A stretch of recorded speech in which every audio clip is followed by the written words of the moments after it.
Hello ride-on people.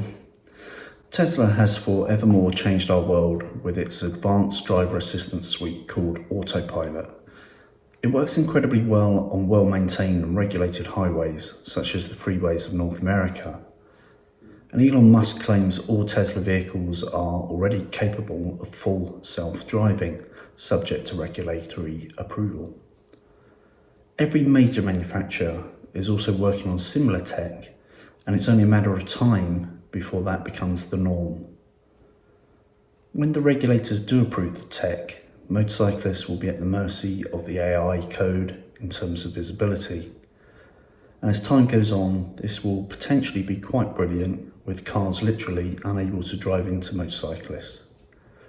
And of course, bikes like the 2021 Multistrada V4S and BMW's R1250 RT both have active cruise control, so that's improving too. But initially, if manufacturers do a bad job, then drive by computer may be a bad thing, causing potential accidents. However, a number of motorcycle companies are looking to help mitigate this by improving bike visibility. In fact, a group called the Connected Motorcycle Consortium, consisting of BMW, Honda, KTM, Yamaha, Suzuki and Triumph, are working on ways to make their motorcycles more aware of other vehicles and their surroundings in a similar way that the tech is evolving for cars. And certainly radar can be a very good thing, as it's able to see through thick fog and rain pretty well, for instance. Not every motorcyclist will want such fancy systems on their motorcycles, particularly if they are expensive.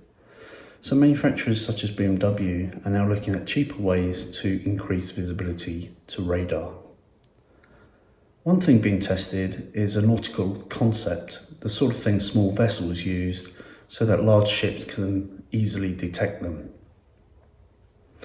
BMW has actually submitted a patent to use small multi-directional reflectors which could be mounted to bar ends or on wheel axles. The idea is to ping signals back to car radar systems so that they're aware of the motorcycle and its direction of travel. The reflectors are three-sided open spheres and could provide a cost-effective passive way of increasing object visibility. Aside of the cost saving, one obvious benefit is that they could be retrospectively fitted to any motorcycle. Now I know the vain out there, and the vain within this room for that matter, are already thinking, I ain't sticking that on my bike. However, they don't have to look like a school kid's metalwork project, and they don't have to weigh as much either. They can be made of plastic, or for the Ducatisti, carbon fibre, naturally. The lighter options would require a metallic coating, but in BMW's instance, that is already part of their patent submission. Suzuki are also working on a similar system to BMW, and that probably means that it's on the radar, of all leading manufacturers. Well, that's it for today's video. Let me know in the comments whether you think this is a good or a bad thing. Hey you, if you want to become one of the ride-on people, don't forget to subscribe. Ride often, ride carefully, ride on.